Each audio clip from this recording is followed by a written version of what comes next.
ॐ नमो भगवते वासुदेवाय। मंगलचरण। वन्देऽहं श्रीगुरु श्रीयुतपदकमलं श्रीगुरुन् वैष्णवानं च श्रीरूपं साग्रजातं सहगणरघुनाथान्वितं तं सजीवम् साकेतं सावधूतं परिजनसहितं कृष्णचैतन्यदेवं श्रीराधाकृष्णपादान् सहगणललिता श्रीविशाखान्विता च। नमो विष्णुपदाय कृष्णप्रेष्ठाय भूतले श्रीमते भक्तिवेदान्त स्वामिन् इति नामिने। नमस्ते सरस्वती गौरवाणी प्रचारिणी निर्विशेष शून्यवादी पाश्चात्य देशतारिणी। जय श्री कृष्ण चैतन्य प्रभु नित्यानंद श्री अद्वैत गदाधरा श्रीवासादि गौरा भक्तवृंदा। हरे कृष्णा कृष्ण कृष्ण हरे हरे हरे राम राम राम हरे हरे। हरे कृष्णा। श्रील प्रभुपाद ने जय। सर्वने जय श्री कृष्ण। हरे कृष्ण माताजी। धन्यवाद माताजी। हरे कृष्ण सारे भक्त। हरे कृष्ण। हरे कृष्ण। हरे कृष्ण महेश प्रभु जी। हरे कृष्ण। बधाने म्यूट કરી દો છો। બધાને म्यूट।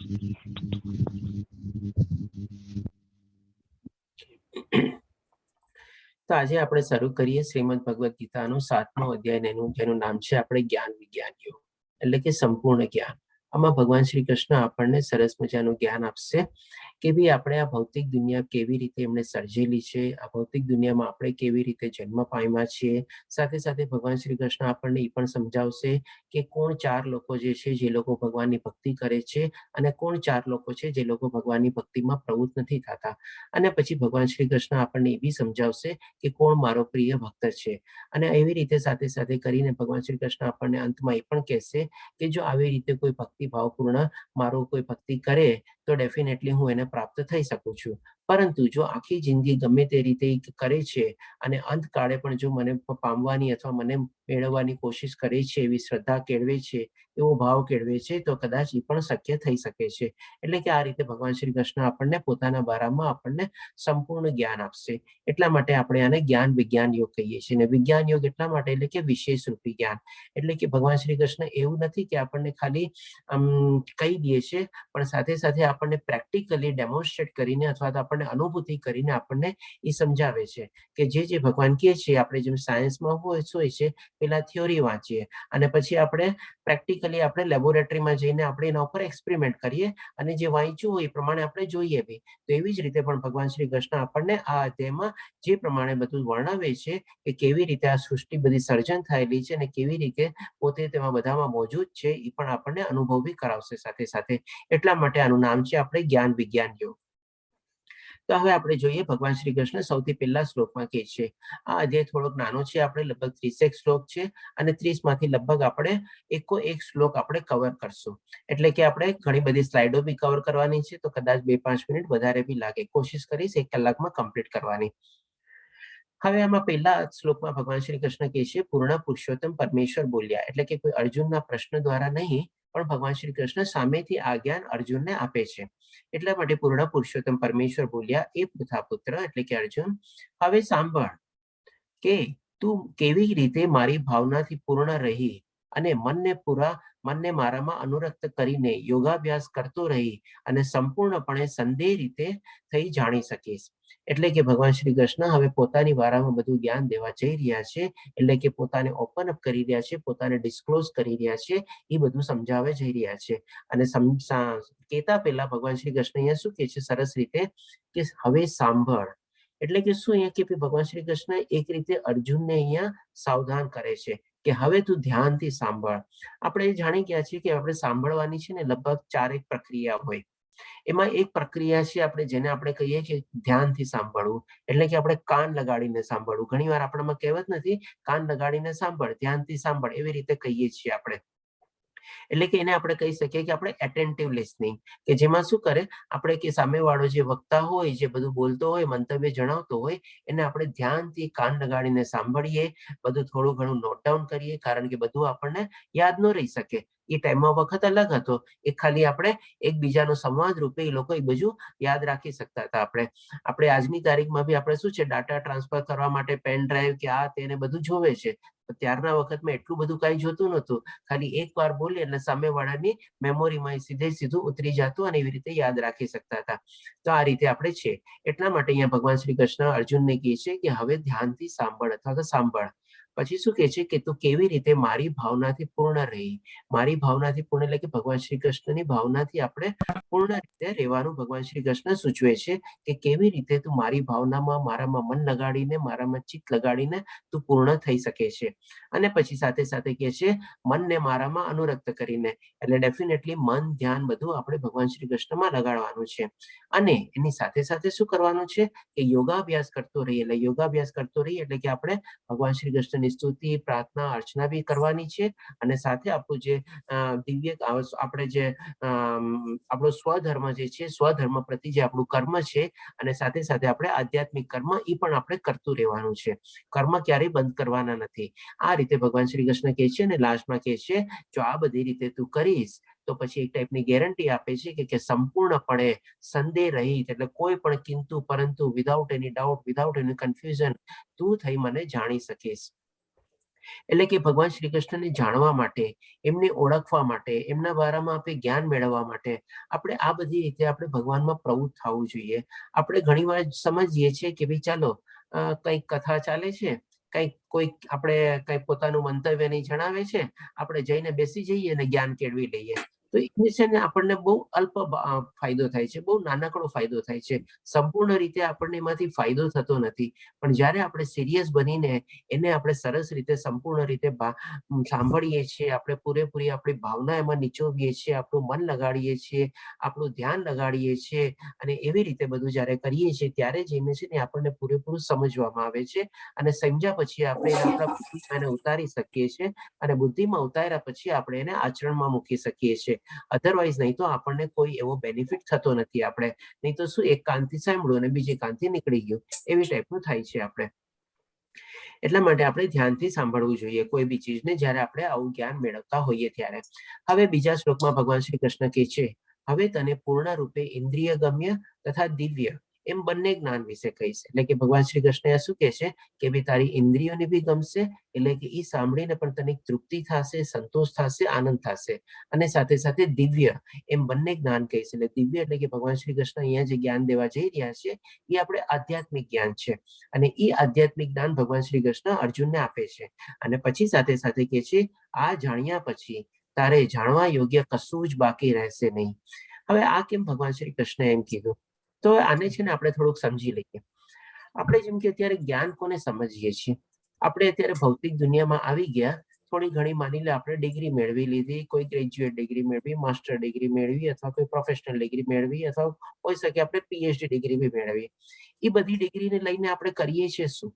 તો કે ભાઈ આપણે ભૌતિક દુનિયામાં આપણું જીવન નિર્વાહ માટે કંઈક ને કંઈક આપણે આજીવિકા રળવા માટે નોકરી ગોતીએ છીએ, ધંધો કરીએ છીએ. એ પ્રમાણે આપણે એ જ્ઞાનમાંથી એમાં થોડું ઘણું સીમિત માત્રામાં આપણે ઉપયોગમાં લઈએ છીએ અને એ પ્રમાણે ચાલે છે. હવે એ જ્ઞાન શું સંપૂર્ણ જ્ઞાન છે? તો કે ડેફિનેટલી નોટ.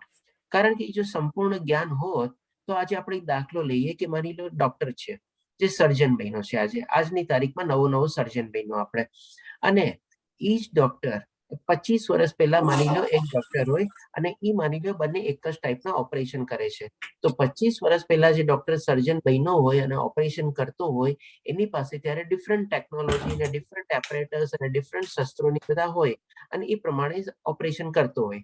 પછી એમાં દિન પ્રતિદિન કંઈક ને કંઈક ચેન્જીસ આવે, મોડિફિકેશન્સ આવે, અપડેશન આવે, અપગ્રેડેશન આવે અને આજની તારીખમાં નવો સર્જન બન્યો. હવે માની લો નવો સર્જન જે બન્યો એને 25 વર્ષ પહેલા કેવી રીતે ઓપરેશન ને બધું થતું હોય એને કોઈ દી એવું કઈ સમજ્યું ન હોય અથવા જાણ્યું ન હોય. હવે અચાનક એને કોઈ એવો વિડીયો દેખાડે કે ભાઈ જો તું આજે અત્યારે ઓપરેશન કરસ, 25 વર્ષ પહેલા આવી રીતે ઓપરેશન થતું, તો તરત ને તરત એનું એક રિએક્શન શું હોય? આવી રીતે? આ તો ખોટી રીત છે, આમાં તો આમ છે, આમાં તો તેમ છે, આવી રીતે ઓપરેશન થાય જ નહીં, આ તો નેક્સ્ટ ટુ ઇમ્પોસિબલ જેવું છે, આમાં તો એને આવી રીતે આમ નથી કર્યું, આ એપરેટસ યુઝ નથી કર્યા, આ ટેસ્ટિંગ નથી કર્યા, ઓલું ટેસ્ટિંગ નથી કર્યું, આમ નથી કર્યું, તેમ નથી કર્યું, કેટલી બધી ચીજ આપણને વર્ણવે. ત્યારે આપણે શું કહીએ, ભાઈ તારા પહેલા બી બધા ઓપરેશન થતા હતા, આ તો તને અત્યારે ટેકનોલોજીનો અપગ્રેડેશનની બધાનો બેનિફિટ મળ્યો એટલા માટે તું અત્યારે આવી રીતે આમ કહે છે. હવે એવી જ રીતે આ તો એક આપણે બીજો દાખલો લઈએ છીએ, જેમ કે માની લો મોબાઈલ અથવા ટેકનોલોજીમાં આજે એક મોબાઈલ નથી નીકળ્યો ત્યાં પછી એનું અપગ્રેડેશન ને ન્યૂ વર્ઝન ને કંઈક બધું નવું આવતું જ રહે છે. ટેકનોલોજીમાં બી આ વિન્ડોઝ 1, 2, 3, વિન્ડોઝ 9, 10 કરીને એવા કેટલાય વર્ઝન બી આવી ગયા. એટલે કે આ જે ભૌતિક દુનિયાનું જે બધું જ્ઞાન જે છે આપણે એ સંપૂર્ણ જ્ઞાન નથી આપણે, અને એ આપણે કહી શકીએ કે ભાઈ અધૂરું જ્ઞાન છે, કારણ કે હજી સુધી એમાં અપગ્રેડેશન અને અપડેશન ચાલ્યા જ કરે છે. અને એકવાર જ્યારે આપણે આધ્યાત્મિક જ્ઞાન ન લીધું હોય ત્યાં સુધી આપણે સમજીએ છીએ કે આ જ્ઞાન છે, પણ એ જ્ઞાન આપણે અધૂરું છે અને ઉપર છેલ્લું જ્ઞાન છે. અને એ જ્ઞાનનો ફાયદો બી આપણને ખાલી ભૌતિક દુનિયા પૂરતો જ છે. એ જ્ઞાનનો ફાયદો આપણને ઉચ્ચતર લોક તરફ લઈ જવામાં કોઈ આપણને મદદરૂપ કરતી નથી આપણને. અને જ્યારે આપણે દિવ્ય જ્ઞાન મેળવીએ છીએ અને આધ્યાત્મિક જ્ઞાન મેળવીએ છીએ ત્યારે આપણને સમજાય છે કે આ બધું જે જ્ઞાન ભૌતિક દુનિયાનું જે મેં મેળવ્યું એ બધું કોઈ માત્રામાં આપણને સંપૂર્ણ રીતે કામમાં આવેલું છે નહીં, કારણ કે આધ્યાત્મિક જ્ઞાન જે છે એ જ આપણને ઉચ્ચતર લોક તરફ લઈ જઈ શકે છે, આપણા જીવનનું જે લક્ષ્ય છે ત્યાં સુધી આપણને પહોંચવામાં મદદ કરી શકે છે. એટલા માટે અહીંયા ભગવાન શ્રી કૃષ્ણ કહે છે કે આ જાણ્યા પછી તારે યોગ્ય કશું જ બાકી રહેશે નહીં, એટલે કે બીજી કોઈ ચીજ એવું તારે જાણવાની જરૂર રહેતી નથી. જે માણસે આધ્યાત્મિક જ્ઞાન મેળવેલું હોય ને પછી આ ભૌતિક દુનિયાનું જ્ઞાન છે ને થોડુંક અલ્પ જ્ઞાન બી મેળવી લે ને કે જેનાથી આજીવિકાની બધું ચાલ્યું જાય તો પણ એ આપણે સંપૂર્ણ જ્ઞાન જેવું થઈ જાય, કારણ કે પછી એ તો શું છે લિમિટેડ છે. અલ્ટિમેટલી એને ઉચ્ચતર લોકમાં તો આપણને આધ્યાત્મિક જ્ઞાન જ લઈ જવાનું છે અને એ જ પરમાનન્ટ જ્ઞાન છે, કારણ કે એ જ્ઞાન એની આત્માની સાથે કેરી ફોરવર્ડ થાય છે. એ એનું શું છે આધ્યાત્મિક જ્ઞાનનું બીજ વવાઈ જાય છે અને એ વવાઈ ગયા પછી નાશ પામતું નથી. અને આજે ભૌતિક દુનિયાની ગમે તેટલી ડિગ્રી મેળવી લ્યો, કાંઈ બી કરી લ્યો, એક ટાઈમમાં એ નાશ જ પામવાનું છે. અને ઘણી વાર તો એવું થાય છે ને કે આપણને પછી જ્ઞાનની જરૂરત બી રહેતી નથી અને એમ લાગે છે કે છોડો ને આ બધું હવે શું કરવું છે, કાંઈ મતલબ નથી, અને પછી આપણે આપણા બીજા કામમાં ને એમાં કઈ બી પ્રવૃત્ત થઈ જઈએ છીએ. એટલે કે આ રીતે ભગવાન શ્રી કૃષ્ણનો કહેવાનો મતલબ છે અહીંયા કે જ્યાં સુધી આપણે આધ્યાત્મિક જ્ઞાન નહીં મેળવીએ ત્યાં સુધી આપણે અપૂર્ણ છીએ, અને આધ્યાત્મિક જ્ઞાન જ આપણને પૂર્ણતા તરફ દોરી શકે છે અને આપણને ઉચ્ચતર લોક તરફ લઈ જઈ શકે છે. આ રીતે ભગવાન શ્રી કૃષ્ણ અહીંયા સમજાવે છે. હવે જોઈએ ભગવાન શ્રી કૃષ્ણ ત્રીજા શ્લોકમાં શું કહે છે. હજી એક વિશેષતા જણાવે છે અહીંયા કે ભાઈ હજારો મનુષ્યમાંથી કોઈ એક સિદ્ધિ પામવા પ્રયત્ન કરે છે. ડેફિનેટલી આજની તારીખમાં આપણે જોઈએ છીએ કે ભાઈ આધ્યાત્મિક જ્ઞાનમાં કેટલા જણ લોકોને ઇન્ટરેસ્ટ છે. બધા લોકોને તો ઇન્ટરેસ્ટ હોતો નથી. આજે ઘણીવાર એવું થાય છે કે મોટા મોટા જે લોકો સો કોલ્ડ કહેવાતા પંડિત જે પીએચડી ડિગ્રી ને આને બધું મેળવેલું હોય અને કોઈક આવું આધ્યાત્મિક જ્ઞાન મેળવતો હોય ત્યારે શું કે આ બધું શું છે, આ બધું કઈ નથી, આ બધાનું કઈ ઇમ્પોર્ટન્સ નથી, અને પોતે જે જ્ઞાન મેળવેલું છે ને એને જ પોતાને બહુ સર્વોપરી સમજે છે. અને એવી રીતે ઘણા લોકો આવે છે જે પ્રમાણે ભગવાન શ્રી કૃષ્ણ કહે છે બહુ ઓછા લોકો આ સિદ્ધિ પામવા માટે પ્રયત્ન કરે છે આધ્યાત્મિક જ્ઞાન દ્વારા. અને આ પ્રમાણે સિદ્ધિ પ્રાપ્ત કરનારાઓમાંથી ભાગ્યે જ કોઈ એક મને વાસ્તવમાં જાણે છે. અને માની લો થોડા ઘણા લોકોએ જેને પ્રયત્ન કર્યો બી હોય, આગળ વધ્યા બી હોય, પણ અમુક સમય પછી શું છે, થાકી જાય છે કે ભાઈ લાગે કે ભાઈ મને ભગવાનની પ્રાપ્તિ ક્યારે થશે, શું થશે, કેવી રીતે થાય છે, અથવા તો ફરીથી પાછા મોહ માયાના બંધનમાં એમાં ફસાઈ જાય છે, એમાંથી પાછા પોતે વિચલિત થાય છે અને પાછા ફરે છે. અથવા તો ત્રીજું કારણ એ હોય છે કે ભાઈ સમય પૂરો થઈ ગયો. માની લો આપણે આધ્યાત્મિક જર્ની શરૂ કરી દીધી, આત્માથી જ્ઞાન મેળવવાનું શરૂ કર્યો, ત્યાં જ આપણે જોઈએ અરે મારો તો અંતકાળ આવી ગયો. ઘણા લોકોને શું છે 60, 65, 70, 75 વર્ષે એમ થાય કે ભાઈ ચાલો હવે બધું મૂકી દઈએ અને હવે આધ્યાત્મિક જ્ઞાન મેળવવાનું શરૂ કરીએ. ત્યાં તો જોવે કે ભાઈ હજી વર્ષ દિવસે નથી થયો, આવો એકાદો આપણે કોઈ કોર્સ શરૂ કર્યો કે કંઈક કર્યું, ભાગવત સપ્તાહના આપણે થોડા ઘણા સાંભળ્યા, આપણે એ પણ શું છે 7 દિવસની સપ્તાહ, ભાગવત સપ્તાહમાં કઈ સંભળાય નહીં. આપણે 12 સ્કંદ છે અને ટોટલી 18 ચોપડીમાં આવેલી છે અને 18,000 જેટલા શ્લોક છે. આપણે એ ભાગવત જેને વાંચ્યા હોય ને, આપણે કે ને દિવસના 10 પાના બી વાંચે ને તો લગભગ 3 વર્ષ જેવું ભાગવત સપ્તાહ વાંચતા સમય લાગે છે આપણે. તો એ પ્રમાણે આપણે લાગે. મને ખ્યાલ છે ને મેં અત્યારે ભાગવત સપ્તાહ 50મી વર્ષે જયારે શરૂ કરી, અત્યારે હું લગભગ 15મા સ્કંદ સુધી પહોંચ્યો છું. હજી સુધી મારે 3 સ્કંદ વાંચવાના બાકી છે. તો હવે જયારે આપણે માની લો 3 સ્કંદ પૂરા કરું અને પછી મારો સમય આવી જાય, અધૂરું રહી ગયું ને. એટલે આવા 2-3 કારણથી કંઈક ને કંઈક આપણી જર્ની જે છે ઇનકમ્પ્લીટ રહી જ જાય છે. કારણ કે એક તો આપણે મોડેથી શરૂઆત કરીએ છીએ અને મોડેથી શરૂઆત કરીને આપણે એમાં પ્રવૃત્ત ઓછા થઈએ છીએ. પ્રવૃત્ત ઓછા થઈએ છીએ એટલે આપણને રિઝલ્ટ ઓછા મળે છે. રિઝલ્ટ ઓછા મળે છે એટલે આપણે નારાજ થઈએ છીએ. નારાજ થઈએ છીએ એટલે આપણને થોડી નિરાશા આવે છે. નિરાશા આવે છે એટલે પછી આપણે એને પડતું મૂકીએ છીએ અને ઉપરથી માયા તો છે, જરાક આપણી નિરાશા અથવા નારાજગી પ્રગટી નથી, તરત માયા આપણને પકડી નથી કે ચલ હવે આ મારો શિકાર છે, કારણ કે હવે એને સંતોષ થયો નથી, એટલે કે તરત પાછો માયામાં ફસાઈએ છીએ. અને માની લો એનાથી બી આપણે પાર થઈ ગયા તો આપણો સમય કદાચ આવી જાય, એક્સપાયરી ડેટ આવી જાય. આપણી જેમ દવાની બોટલમાં એક્સપાયરી ડેટ હોય છે ને, એમ એક્સપાયરી ડેટ આવી ગઈ એટલે પતી ગયું. એટલે કે આવી રીતે કંઈક ને કંઈક એવા કારણ થાય છે જે કરીને ભગવાન શ્રી કૃષ્ણ કહે છે કે ભાગ્યે જ કોઈ એક મને વાસ્તવમાં જાણી શકે છે અને જન્મો જન્મ બી એમાં લાગી જાય છે. આ રીતે ભગવાન શ્રી કૃષ્ણ કહે છે. હજી એ ચીજ ભગવાન શ્રી કૃષ્ણ આપણને આગળ સમજાવશે કે કેવી રીતે જન્મો જન્મ બી લાગી છે. હવે અહીંયાથી ભગવાન શ્રી કૃષ્ણ જ્ઞાન દેવાની શરૂઆત કરે છે. 4થા શ્લોકથી આપણે આ થોડું ઘણું ભગવાન શ્રી કૃષ્ણ બેકગ્રાઉન્ડ તરીકે સમજાવે છે, એનું મહત્વ સમજાવે છે, એનું ઇમ્પોર્ટન્સ સમજાવે છે કે જેથી કરીને શું છે સામે શિષ્ય તરીકે અર્જુન જે હતો એને ઇન્ટરેસ્ટ લાગે, રસ લાગે, ક્યુરિયોસિટી થાય. તો આ પણ એક સરસ મજાના ગુરુની નિશાની છે કે એના શિષ્યમાં અથવા જે એને સાંભળે છે એમાં એને ઇન્ટરેસ્ટ જગાડવો. અહીંયા ભગવાન શ્રી કૃષ્ણ 2 થી 3 ચીજ કીધી કે ભાઈ હજારોમાંથી આ લોકોમાં ઘણા લોકોને પ્રાપ્તિ થાય છે, એટલે કે માની લો રિઝલ્ટ કેટલું ઓછું છે. પછી પહેલા સમજાયું કે ભાઈ તારે આ જ્ઞાન મેળવીને તારે બીજું કોઈ જ્ઞાન મેળવવાની જરૂર નહીં રહે. એટલે આખી બધી એની વિશેષતાઓ પહેલા ભગવાન શ્રી કૃષ્ણે પ્રગટ કરી કે જેથી કરીને લાગે અરે વાહ, આટલું સરસ જ્ઞાન છે, આ જાણીને મારે કઈ જાણવાની કઈ જરૂર નથી. હજારો લાખોમાંથી બહુ ઓછા રિઝલ્ટ વાઇઝ એને લોકો સક્સેસ મળે છે, તો ચાલ ને હું બી પ્રયત્ન કરું, કદાચ મને સક્સેસ મળી જાય. એટલે કે આવી રીતે ક્યુરિયોસિટી એનામાં જન્મે અને એ રીતે પછી આપણે ભગવાન શ્રી કૃષ્ણ એ આગળ વધારે છે. તો 4થા શ્લોકમાં આપણે જાણીએ ભગવાન શ્રી કૃષ્ણ કહે છે પૃથ્વી, જળ, અગ્નિ, વાયુ, આકાશ, મન, બુદ્ધિ તથા અહંકાર એ 8 મારી વિભિન્ન ભૌતિક શક્તિઓ છે.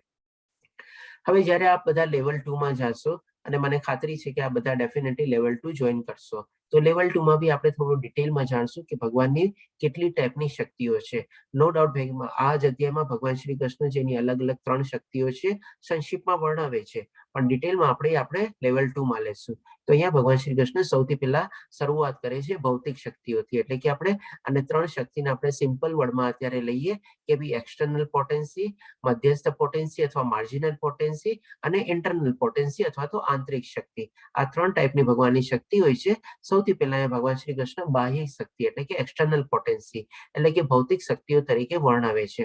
તો અહીંયા ભગવાન શ્રી કૃષ્ણ કહે છે કે આપણે જે નેચર અથવા એન્વાયરમેન્ટ જે જોઈએ છીએ, પૃથ્વી, જળ, અગ્નિ, વાયુ, આકાશ, આ 5 ચીજને આપણે જોઈ શકીએ છીએ, જાણી શકીએ છીએ અને અનુભવી બી શકીએ છીએ આપણે આપણી અલગ અલગ ઇન્દ્રિયો દ્વારા. નો ડાઉટ બધામાં થોડો ઘણો ઇન્દ્રિયોનો માત્રા અલગ હોય છે. જેમ કે પૃથ્વીને આપણે 5 ઇન્દ્રિયોથી આપણે જાણી શકીએ, જોઈ શકીએ, સાંભળી શકીએ, અનુભવી શકીએ. ત્યાર પછી જેમ જેમ આગળ વધીએ એક એક ઇન્દ્રિય આપણી ઓછી થતી જાય છે. જળને આપણે 4 ઇન્દ્રિયો દ્વારા આપણે જાણી શકીએ છીએ. અગ્નિનામાં ખાલી આપણે 3 ઇન્દ્રિયનો જ ઉપયોગ કરી શકીએ છીએ. વાયુમાં ફક્ત 2 ઇન્દ્રિય અને આકાશમાં ફક્ત એક જ ઇન્દ્રિયનો ઉપયોગ થાય છે. એ આપણે શું છે અવાજ, એટલે કે ખમ તરીકે, ખમ આકાશ એટલે ખમ, એમાંથી ખાલી આપણે સાઉન્ડ પાસ થઈ શકે છે. તમે કહેશો કે ભાઈ આકાશને આપણે જોઈ શકીએ છીએ, પણ શું છે એ આપણે સીમિત માત્રામાં જોઈ શકીએ છીએ, આપણે સંપૂર્ણ માત્રામાં જોઈ શકતા નથી. આપણે જ્યાં જઈએ છીએ ત્યાં આપણને આકાશ દેખાય છે, બરાબર છે, પણ શું એ આપણને જેટલું આકાશ દેખાય છે એટલું જ આકાશ છે? ના, એ અસીમિત છે, આપણે એની કોઈ સીમા નથી. એટલે કે કોઈ ચીજને આપણે સંપૂર્ણ રીતે ક્યારે કહેવાય કે ભાઈ મેં જોયેલી છે? જ્યારે આપણને પૂરેપૂરું દેખાય, અથવા તો એનો શેપ દેખાય. આપણને તમે કોઈને પૂછે કે ભાઈ ઠીક છે તે આકાશને જોયું ને, કેટલું જોયું આકાશ? તમે એને ક્વોન્ટિફાય કરી શકો? ન કરી શકો. અચ્છા, તો પછી કોઈ તમને બીજો માણસ પૂછે, ઠીક છે તે આકાશ જોયું ને, તો મને કે એનો શેપ કેવો છે? શેપ બી આપણે ક્વોન્ટિફાય ન કરી શકીએ કે ભાઈ ગોળ છે કે આ છે તે, આપણે એટલે એ રીતે ન કરી શકીએ. એટલે કે આકાશને આપણે જોઈ ખાલી દેખાતી રીતે આપણે અલ્પ માત્રાથી આપણી અપૂર્ણ ઇન્દ્રિયથી આપણે અપૂર્ણ રીતે જોઈએ છીએ, સંપૂર્ણ રીતે નથી જોતા આપણે. પણ આકાશમાંથી ડેફિનેટલી આકાશ ન હોત તો ધ્વનિ બી એમાંથી પાસ ન થાય અથવા સાઉન્ડ પાસ ન થાય. એટલે કે આ 5 ચીજ જે છે એ, અને જે 3 ચીજ જે છે જેને આપણે જોઈ શકતા નથી આપણે, એ શું છે? મન, બુદ્ધિ અને અહંકાર. આ 3 ચીજને આપણે જોઈ શકતા નથી, આ અવ્યક્ત ચીજ છે.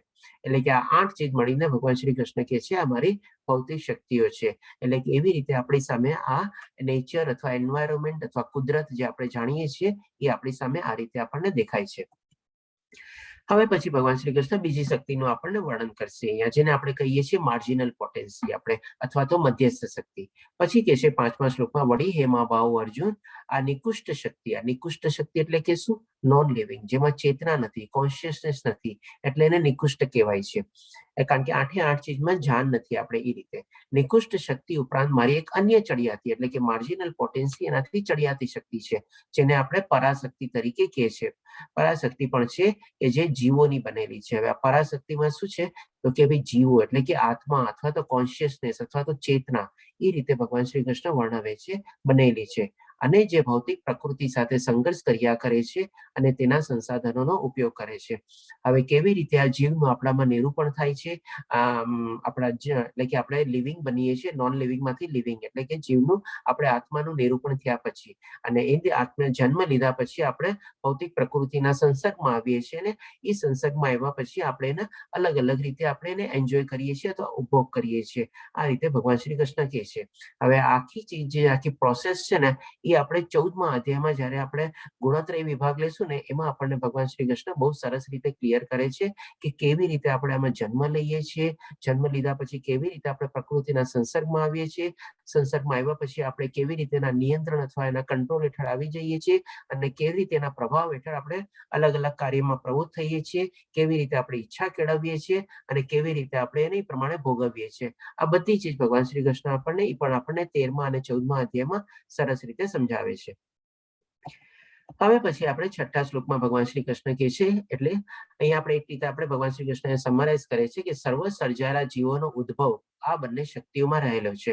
કઈ શક્તિ? તો કે ભૌતિક શક્તિ એટલે કે એક્સટર્નલ પોટેન્સી, અને મધ્યસ્થ શક્તિ માર્જિનલ પોટેન્સી અથવા તો પરા અથવા અપરાશક્તિ. એ બે રીતે આપણે જાણ્યા.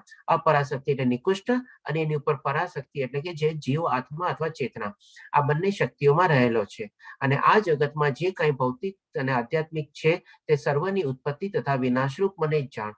એટલે કે આ ભૌતિક દુનિયામાં આપણને જે કઈ પણ ચીજ દેખાય છે કે ભાઈ આપણે શું છે, અહીંયા ભગવાન શ્રી કૃષ્ણ કહે છે કે જગતમાં ભૌતિક અને આધ્યાત્મિક, એટલે કે ડેફિનેટલી આધ્યાત્મિક દુનિયા પણ એક અલગ છે આપણે, અને એના પણ આપણે શું છે એને સમજવાની અને એને આપણે મહેસૂસ કરવાની આપણે કોશિશ કરવી જોઈએ. જે પ્રમાણે ભૌતિક દુનિયાને તો આપણે આ બધું રીતે સમજી ગયા, અને એવી જ રીતે આધ્યાત્મિક પણ એ બધાની ઉત્પત્તિ છે ને ભગવાન શ્રી કૃષ્ણ દ્વારા થયેલી છે. અને એ રીતે પછી કહે છે કે મને વિનાશરૂપ મને જ જાણ. એટલે કે એ રીતે આધ્યાત્મિક દુનિયા ક્યારેય નાશ નથી પામતી. ભગવાન શ્રી કૃષ્ણ અવિનાશી છે, અજન્મા છે, એ રીતે આપણને અહીંયા જણાવે છે અથવા જ્ઞાન આપે છે. હવે 7મા શ્લોકમાં ભગવાન શ્રી કૃષ્ણ કહે છે આપણને કે હે ધનંજય, મારાથી શ્રેષ્ઠ એવું કોઈ તત્વ સત્ય નથી. જેવી રીતે મોતી દોરામાં ગૂંથાયેલા રહે છે તેવી રીતે સર્વ કંઈ મારા આધારે રહેલું છે. એટલે હવે આના રીતે એક આપણે દ્રષ્ટાંત લઈએ. માની લો આપણે ઘરમાં આપણે કેટલી બધી ચીજ વસ્તુ હોય, ક્યારેક કાઉન્ટ કરજો, કદાચ કાઉન્ટ નહીં કરી શકો, 100, 200, 500, 1000 ચીજો બી નીકળી જાય. અને કદાચ ઓર સંખ્યા વધારે જો આપણું ઘર ઘણા વર્ષો જૂનું હોય, અને કદાચ એ જ ઘરમાં જો આપણી 2-3 પેઢી વીતેલી હોય તો તો ઘણી બધી એવી નાની નાની ચીજો બધી આપણા દાદા દાદી આ તે બધા કંઈક ને કંઈક એવી રાખેલી હોય. તો એવી ઘણી ક્યારેક લાખોની સંખ્યામાં બી એવી ચીજ વસ્તુ નીકળી જાય આપણે. હવે જ્યારે ભગવાન શ્રી કૃષ્ણ કહે છે કે આ બધી ચીજ તો મેં પોતે જ બનાવેલી છે, એટલે કે મારા થકી જ છે. તો હવે જેમ આપણે ઘરમાં બધી ચીજ વસ્તુને આપણે કેવી સરસ રીતે ઓર્ગેનાઇઝ અથવા ગોઠવીને રાખતા હોઈએ, બધા માટે એક એક રૂમ હોય કે ભાઈ બેડરૂમમાં આ ચીજ રાખવાની, આપણા કિચનમાં, ડાઇનિંગ ટેબલ ઉપર, આ હોલમાં આ એવી રીતે, પછી અલગ અલગ કબાટ હોય તો કબાટમાં બી આપણે અલગ અલગ ખાનામાં એ રીતે રાખીએ. આપણે અહીંયા કપડા રાખીએ, અહીંયા થોડી ચીજ વસ્તુ રાખીએ, ઉપરના ખાનામાં કંઈક માની લો લોકર હોય તો એમાં પૈસા કે દાગીનો કે એવું બધું રાખીએ. બધું કેવી રીતે આપણે ગોઠવી કરીને રાખતા હોઈએ બધી ચીજો આપણી. તો એ રીતે જ ભગવાન શ્રી કૃષ્ણ આપણને સમજાવે છે. કારણ કે ભગવાન શ્રી કૃષ્ણે શું કીધું, બધી આ ભૌતિક દુનિયા અથવા આધ્યાત્મિક જે કાંઈ પણ જે છે એ બધું મારા થકી જ છે. તો હવે એ પણ તો ઓર્ગેનાઇઝ કરીને રાખે છે, એ પણ તો સાર સંભાળ કરીને રાખે છે. એવું નથી કે ભાઈ જેમ તેમ રાખે છે આપણને, આપણા કરતા કદાચ વધારે સારી રીતે ભગવાન શ્રી કૃષ્ણ ઓર્ગેનાઇઝ કરીને રાખે છે. અને એ મેકેનિઝમ અહીંયા ભગવાન શ્રી કૃષ્ણ આપણને સમજાવે છે અને સરસ મજાનો દાખલો બી આપે છે કે જેવી રીતે મોતી દોરામાં ગૂંથાયેલા રહે હોય. હવે જેમ આપણે એક મોતીની માળા હોય માની લો, હવે મોતીની માળા શું હોય, એક એક મોતી એક એકની સાથે કનેક્ટેડ હોય અને જોડાયેલા હોય. શેનાથી જોડાયેલા હોય તો કે એનાથી અંદર જે ધાગો રૂપી જે પાસ થતો હોય અને એનાથી બધા આપણે જોડાયેલા હોય મોતી. અને પછી લાસ્ટમાં જઈને આપણે ગાંઠ મારેલી હોય અને એ પછી આપણે જ્યારે ગળામાં પહેરીએ ત્યારે આપણે કહીએ કે ભાઈ મેં મોતીની માળા ધારણ કરેલી છે. અને એ જ્યારે આપણે ધારણ કરીએ ત્યારે એ શેના ટેકે આપણે રહેલી હોય તો કે આપણા ગળા અને ડોકના ટેકે એ આપણે જળવાયેલી હોય માળા. નહીં તો શું છે, માળા એવી રીતે જો આપણે ન પહેરીએ, આમ ખુલ્લી રાખીને પહેરીએ તો એ તો પહેરાય જ નહીં, નીચે જ પડી જાય ને. તો એવી જ રીતે ભગવાન શ્રી કૃષ્ણ કહે છે કે આ બધી ચીજ જે છે આ ભૌતિક દુનિયામાં અથવા તો આધ્યાત્મિક દુનિયામાં એ બધાને મેં ધારણ કરેલી છે. એટલે કેમ, પોતે માળા પહેરેલી છે અને એ માળામાં શું છે, એક એક મોતી સરસ રીતે ગૂંથાયેલા છે. અને પોતે કેવી રીતે એમાં ગૂંથાયેલા છે તો કે જે માળામાં દોરો જે છે બધામાંથી પાસ થાય છે, એક મોતી બી વગર દોરાથી નથી હોતો. એવી જ રીતે ભગવાન શ્રી કૃષ્ણ અહીંયા કહે છે કે બધી ચીજમાં હું ગૂંથાયેલો છું અથવા પાસ થયેલો છું, અથવા બધામાં મારી મોજૂદગી છે, બધામાં મારી પ્રેઝન્સ છે, બધામાં મારી હાજરી છે. એવી રીતે ભગવાન શ્રી કૃષ્ણ આપણને સમજાવે છે અને એ પછી અંતમાં કહે છે મારા આધારે રહેલું છે. જેમ આપણે મોતીની માળા એવી રીતે ધારણ કરીએ છીએ ને આપણા ગળા અથવા ડોકના આધારે રહેલી હોય છે, એવી રીતે આ રીતે ભગવાન શ્રી કૃષ્ણ સરસ રીતે આપણને સમજાવે છે કે કેવી બધી ચીજો એમણે ઓર્ગેનાઇઝ કરેલી છે, કેવી સરસ રીતે ગોઠવીને રાખેલી છે બધી ચીજ. કદાચ હોઈ શકે આપણે આટલી સરસ રીતે ગોઠવીને નહીં બી રાખતા હોઈએ આપણી ઘરમાં બધી ચીજ. હવે ભગવાન શ્રી કૃષ્ણ આપણને પ્રેક્ટિકલ સાઈડમાં જાય છે. આ બધી ચીજ સમજાવ્યા પછી હવે આપણે વિચારીએ કે ભગવાન શ્રી કૃષ્ણ બધું કીધું તો સહી કે ભાઈ આકાશ, ધરતી, અગ્નિ, વાયુ બધામાં હું છું, બધામાં મારો વાસ છે, બધાનું મેં સર્જન કરેલું છે. તો હવે આપણે એની મોજૂદગી કેવી રીતે સમજવી, તો એ ભગવાન શ્રી કૃષ્ણ હવે આપણને સમજાવે છે. હે કુંતી પુત્ર અર્જુન, ભગવાન શ્રી કૃષ્ણ 5 તત્વોને વર્ણવશે. પાણીમાં હું સ્વાદ છું. હવે આપણે જુઓ કે આપણે જેમ કે પાણી પીએ છીએ, આપણે નદીનું પાણી હોય તો આપણે જેમ કે ગામે ગામે આપણામાં કહેવાય છે ને કે ભાઈ એને ઘાટના પાણી પીધેલા છે ને બધું. તો હવે જેમ તમે જોજો કે ઘણી વાર શું છે, આપણે એક જગ્યાએથી બીજી જગ્યાએ જઈએ તો આપણા પાણીનો છે ને સ્વાદ ચેન્જ થઈ જાય. આપણે માની લો એક સિટીમાં હોઈએ અને પછી આપણે બીજા સિટીમાં ગયા ને ત્યાં પાણી પીએ, એ આ પાણીનો સ્વાદ જરાક બીજો લાગે છે, આ પાણી થોડું વધારે મીઠું લાગે છે, ઓલું પાણી થોડું ઓછું મીઠું લાગે છે, આ પાણીમાં થોડીક અલગ ટાઈપની જ મીઠાશ છે. આપણે ઘણી વાર નથી કહેતા. તો હવે તમે મને કહો, એ પાણીમાં સ્વાદ નાખવા કોણ આવ્યું? કોઈ ગયું છે પાણીમાં સ્વાદ નાખવા? ભગવાન શ્રી કૃષ્ણ અહીંયા આપણને પોતાની મોજૂદગી કહે છે કે ભાઈ પાણીનો સ્વાદ હું છું. હવે તમે કહેશો કે ચાલો એ તો એનો નેચરલ છે, ઉપરમાં નદીનું પાણી નીકળ્યું અને મીઠું પાણી છે અને એ પ્રમાણે પાણીનો સ્વાદ આપણને મીઠો છે, બધા પાણીનો સ્વાદ મીઠો હોય છે. હવે આપણે સાગરનું પાણી લઈએ, સાગર કેમ ખારું હોય છે? એમાં મીઠું નાખવા કોણ ગયું છે?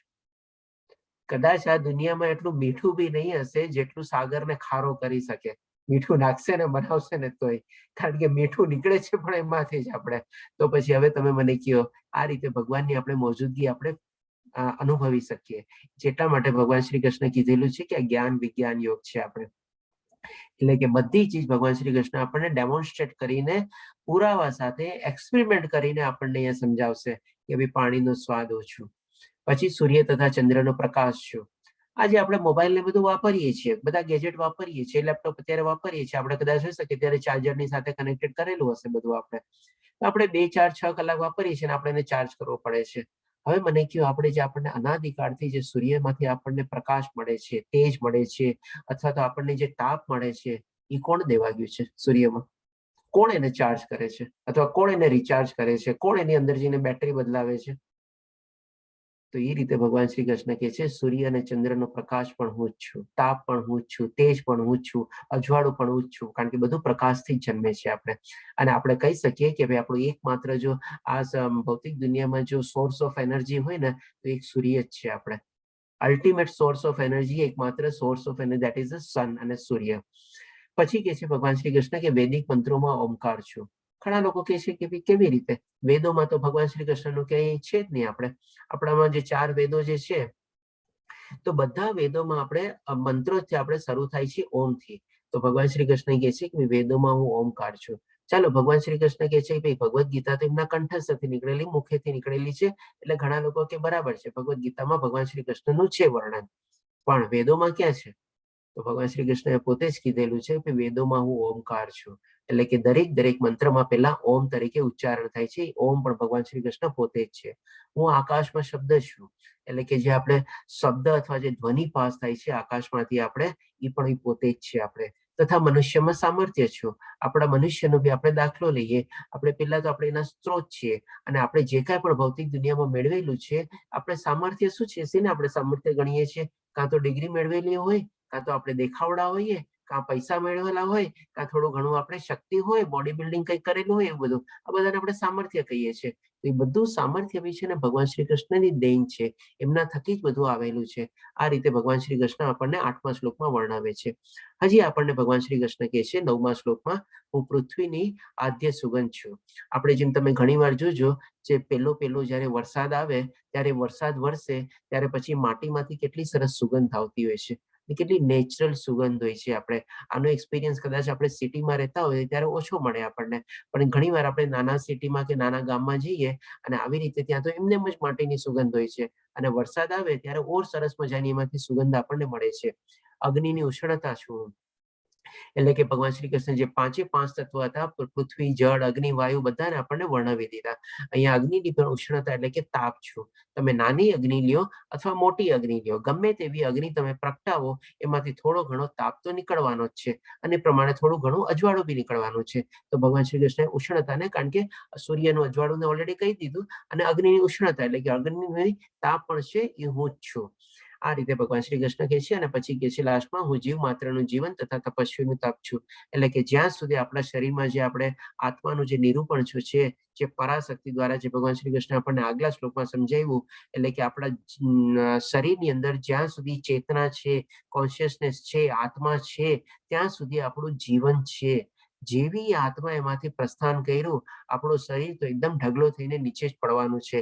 1 સેકન્ડ શું, ફ્રેક્શન ઓફ સેકન્ડ બી આપણે શરીર નથી ટકાવી શકવાના, જેવી આત્મા એમાંથી નીકળી. આપણે આ રીતે ભગવાન શ્રી કૃષ્ણ કહે છે, જીવ માત્રનું જીવન પણ હું છું, અને તપસ્વીનું તપ પણ હું છું. જે લોકો તપસ્વી લોકો તપ કરે છે, એ પણ એવી શક્તિ ક્યાંથી આવે છે?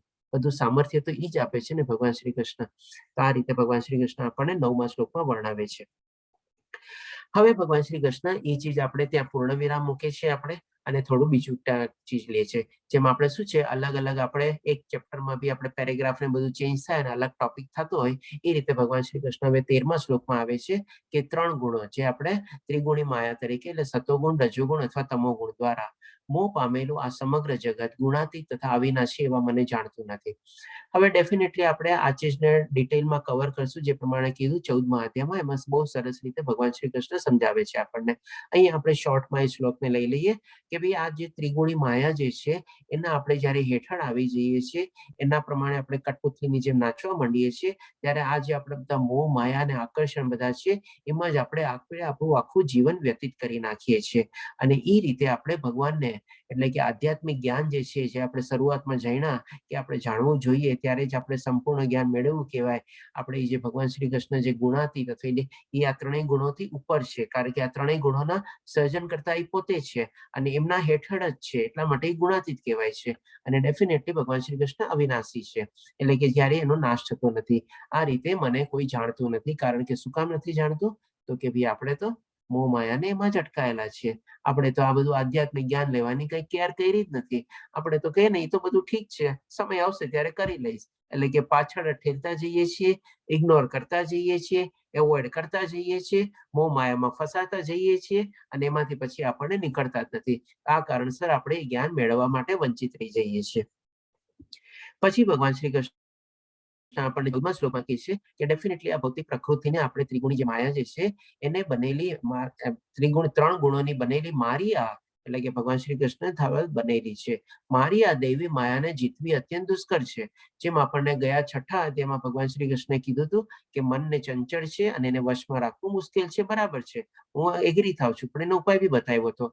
એવી જ રીતે આ માયાપણથી આપણે નીકળવા માટે અથવા તો આપણે માયાને બી ઓળંગવા માટે ભગવાન શ્રી કૃષ્ણ કહે છે, પરંતુ જેવો મને શરણાગત થાય છે તેઓ તેને સરળતાથી પાર કરી જાય છે.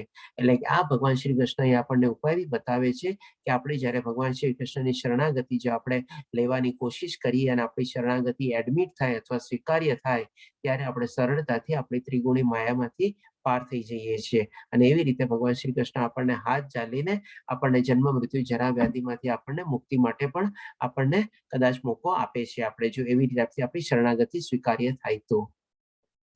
હવે આ જે ચીજ છે ને આપણે ડેફિનેટલી 14મા અધ્યાયમાં બહુ સરસ રીતે વર્ણવશે, આપણે આને ડિટેલમાં લેશું. અને જો આપ લેવલ 2માં જોડાશો તો આપણને ઓર સરસ એમાં ડીપલી સમજાશે કે ભાઈ કેવી રીતે આપણે શરણાગતિ લેવી જોઈએ, કેવી રીતે આપણે શરણાગતિ ભાવોથી લીધી હોય ત્યારે જઈને આપણી શરણાગતિ એડમિટ બી થાય છે. કારણ કે એવું નથી કે કોલેજ અથવા સ્કૂલનું આપણે એડમિશન ફોર્મ ની એપ્લિકેશન ભરી દીધી એટલે આપણને એડમિશન મળી ગયું. એમાં પછી ઘણીવાર આપણી એડમિશન ટેસ્ટ બી થાય છે અને એડમિશન ટેસ્ટ પછી આપણું લિસ્ટમાં નામ બી આવે, ત્યારે જઈને આપણને એડમિશન મળે છે. તો એવી જ રીતે શરણાગતિ લેવા પહેલા બી આપણે કેવી રીતે શરણાગતિ માટે લાયક બનીએ છીએ એ આપણે જાણશું. પણ ડેફિનેટલી એનો ઉપાય છે કે ભાઈ ત્રિગુણી માયાને આપણે ઓળંગી શકીએ છીએ. આ રીતે ભગવાન શ્રી કૃષ્ણ અહીંયા વર્ણવે છે. હવે જોઈએ 15મા શ્લોકમાં ભગવાન શ્રી કૃષ્ણ કહે છે, હવે એ ચીજ આપણને એક એટલે ત્રિગુણી માયા આપણને શોર્ટમાં ભગવાન શ્રી કૃષ્ણ 2 શ્લોકમાં આપણને અહીંયા વર્ણવી દીધી, 13મા અને 14મા શ્લોકમાં.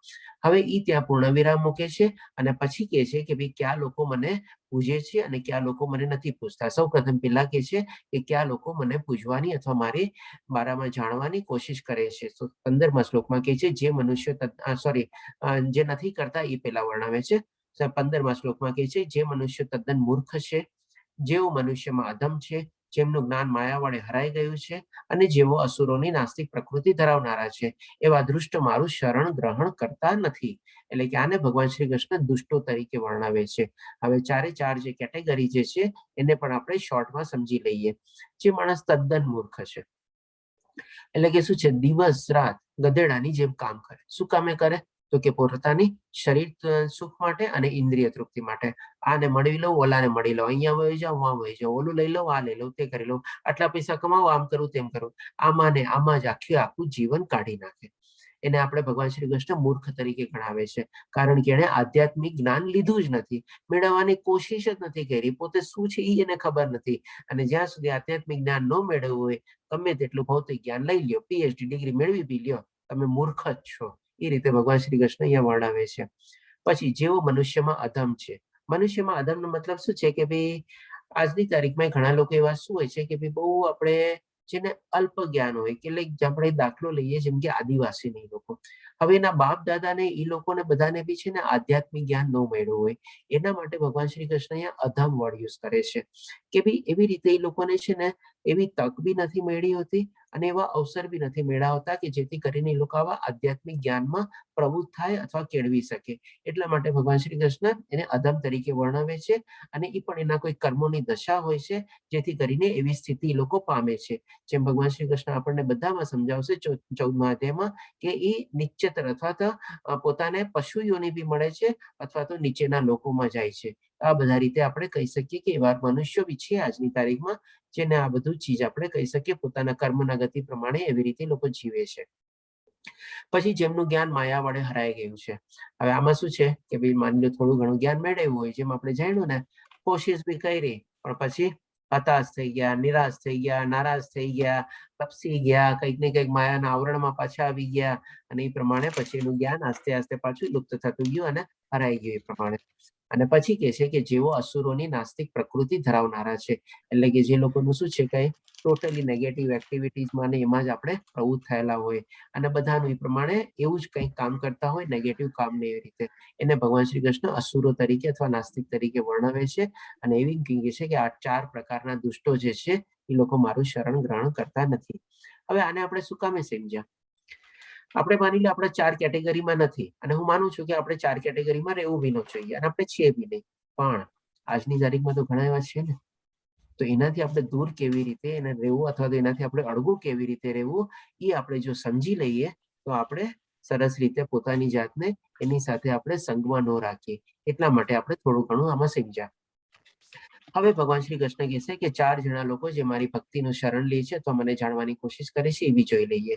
હે ભરતશ્રેષ્ઠ, 4 પ્રકારના પુણ્યશાળી મનુષ્ય મારી ભક્તિમય સેવા કરે છે. સૌપ્રથમ દુઃખી. ડેફિનેટલી આપણને જ્યારે પ્રોબ્લેમ આવે છે લાઈફમાં, તરત પહેલા આપણને ભગવાન યાદ આવે. ભગવાન પાસે આપણે જઈએ, પ્રાર્થના કરીએ, મારી આ ચીજ છે, આમ છે, તેમ છે, કેમ મેં આમ થયું, મારી યાર આમ થયું. એટલે કે એ લોકો આપણે ભગવાનની શરણાગત, ચાલો દુઃખી છે પણ ભગવાન પાસે જાય તો છે, જ્ઞાન તો છે થોડું ઘણું કે જવું જોઈએ. અર્થાર્થી એટલે કે શું, પોતે અલગ અલગ ઈચ્છાઓ થઈ જાય. એ ભગવાન મને આ નોકરી મળી જાય, મારો આ ધંધો થઈ જાય, મારું સેલ ટાર્ગેટ આમ થઈ જાય, મને આવી રીતે પ્રમોશન મળી જાય, મને આવી છોકરી મળી જાય, આવો છોકરો મળી જાય, આવો પુત્ર મળી જાય, કંઈક ને કંઈક આવી ઈચ્છા પ્રમાણે ભગવાન પાસે જાય, માનતા માને અને એ પ્રમાણે. ત્રીજી ચીજ જિજ્ઞાસુ. આપણે માની લો અત્યારે આપણે પોતાની જાતને જિજ્ઞાસુ કેટેગરીમાં મૂકી શકીએ, કારણ કે આપણે અત્યારે સરસ મજાનો આપણે ઓનલાઈન કોર્સ અટેન્ડ કરીએ છીએ. 18 દિવસથી આપણે ડેઈલી સવારે વહેલા ઉઠીને સાંભળીએ છીએ, તો આપણે જિજ્ઞાસુ છીએ, આપણે ક્યુરિયસ છીએ કે ના ભાઈ મારે આ જ્ઞાન મેળવવું છે. ભગવદ્ ગીતાનું જે આપણે આધ્યાત્મિક જ્ઞાન છે એ મારે મેળવવું જોઈએ, એટલે કે આપણે જિજ્ઞાસુ છીએ અને જે પરમ સત્યના જ્ઞાનની શોધમાં છે. હવે જેને આવી રીતે થોડું ઘણું જ્ઞાન મળી ગયું હોય, પછી એના માટે જીવનનું લક્ષ્ય શું બની જાય છે? તો કે ભાઈ પરમાત્માની ખોજ, એટલે કે પરમાત્માની ખોજમાં જ લાગી જાય છે, પરમાત્માની શોધમાં જ લાગી જાય છે. આમાં આપણે થોડા ઘણા એ બી લઈ શકીએ કે જે લોકો થોડું ઘણું ધ્યાન, મેડિટેશન ને બધું કરે છે અને એવી રીતે પણ નિરાકાર અથવા નિર્ગુણ રૂપમાં મેળવવાની કોશિશ કરે છે, પણ આનો પણ આમાં સમાવેશ થઈ જાય. અને ઘણા લોકો પછી ભક્તિમાં પ્રવૃત્ત થાય છે. તો આ રીતે 4 કેટેગરી આપણે સમજ્યા કે જેમાં આપણે ભગવાન શ્રી કૃષ્ણ લોકો શરણાગતિ લે છે અને ભગવાન શ્રી કૃષ્ણની ભક્તિ કરે છે. હવે આપણે 17મા શ્લોકમાં ભગવાન શ્રી કૃષ્ણ કહે છે કે એવા 4 કેટેગરી સમજાવી, એમાંથી કોને પ્રિય ભગવાન શ્રી કૃષ્ણને પ્રિય છે એ સમજાવશે. તો આમાં કહે છે આમાંનો જે પૂર્ણ જ્ઞાની છે અને શુદ્ધ ભક્તિમાં તલ્લીન રહે છે તે સર્વશ્રેષ્ઠ છે, કારણ કે હું તેને અત્યંત પ્રિય છું અને તે મને પ્રિય છે. એટલે કે જે ફ્રેન્ડશિપ છે ને બોથ સાઇડેડ છે. એવું નથી કે ખાલી છોકરો છોકરીને પ્રેમ કરે છે અને છોકરીને કઈ પત્તું નથી આપતું, એવું નથી. બંને એકબીજાને એકબીજા અત્યંત પ્રિય છે. કેવી રીતે આપણે થઈ શકીએ? આપણે ભગવાનને પ્રિય અને ભગવાન બી આપણને ચાહે, ભગવાન બી આપણે પ્રિય બનીએ. કેવી રીતે?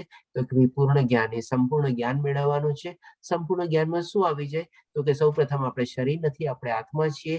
આપણો સ્ત્રોત શું છે એ આપણે આ અધ્યાયમાંથી જાણી ગયા. ભગવાન શ્રી કૃષ્ણ જ આપણો સ્ત્રોત છે આપણે, અને એની જ ભક્તિ કરીને આપણે આપણા જીવનનું લક્ષ્ય બનાવવાનું છે અને પરમધામ પહોંચવાનું છે. આ જ આપણે શોર્ટમાં કહીએ તો આપણે જ્ઞાન છે આપણે. એટલે કે આ જો જ્ઞાન આપણે મેળવી લઈએ અને એ જ્ઞાન મેળવીને પછી આપણે ભગવાનની ભક્તિમાં લાગી જઈએ. જેમ આપણે ગઈકાલે આપણે જોયું કે ભાઈ આપણે કલયુગમાં આપણે ભક્તિનો શું છે તો કે ભાઈ હરિનામનો જાપ, એટલે કે હરે કૃષ્ણ કૃષ્ણ કૃષ્ણ હરે હરે, હરે રામ રામ રામ હરે હરે.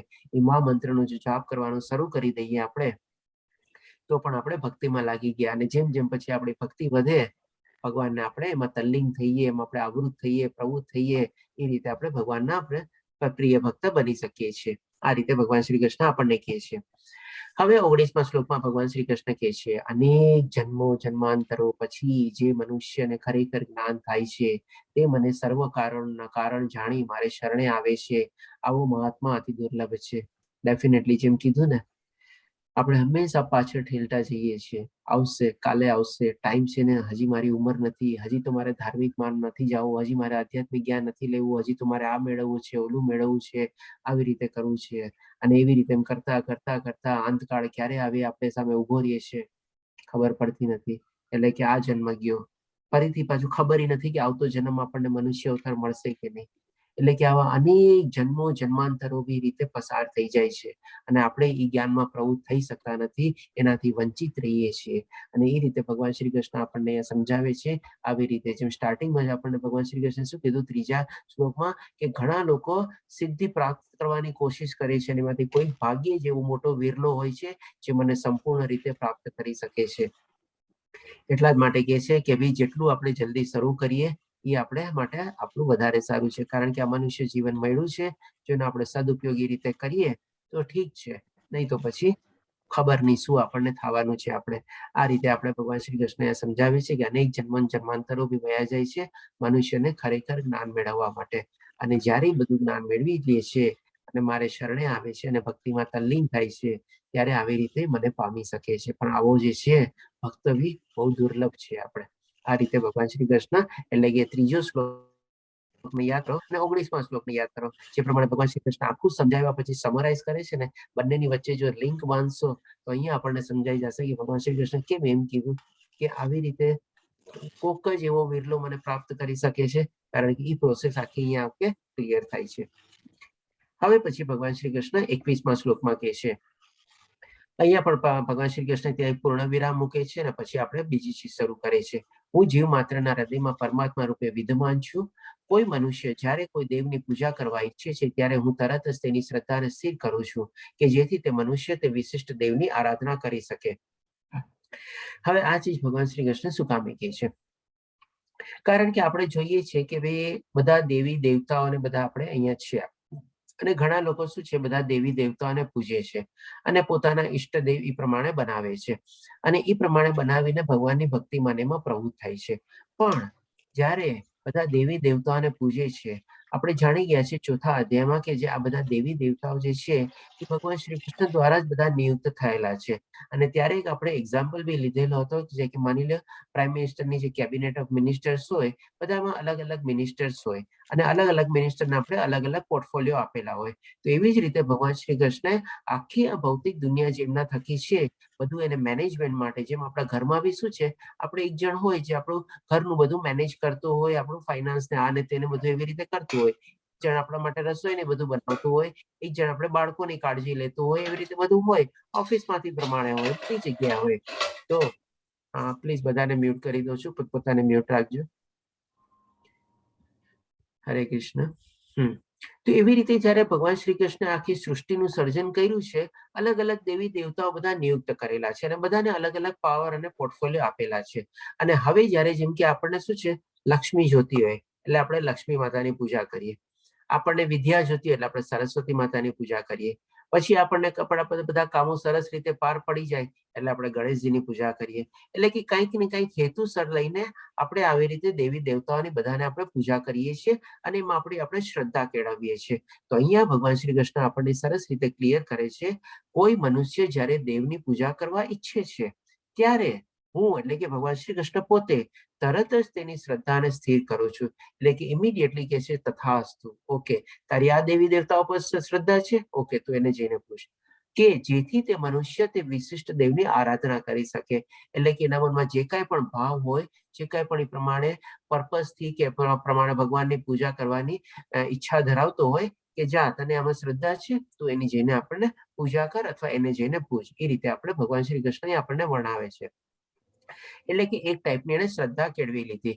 હવે એ શ્રદ્ધા કેળવવાના ફળ સ્વરૂપે શું થાય છે એ ભગવાન શ્રી કૃષ્ણ આપણને 22મા શ્લોકમાં કહે છે કે 22મા શ્લોકમાં કહે છે કે આવી શ્રદ્ધાથી એટલે કે કોઈ પર્પઝથી કે કાંઈ બી માની લો ને જે શ્રદ્ધા કેળવી અને મેં શ્રદ્ધાને તથાસ્તુ કીધું કે ભાઈ એમાં આગળ વધી શકે.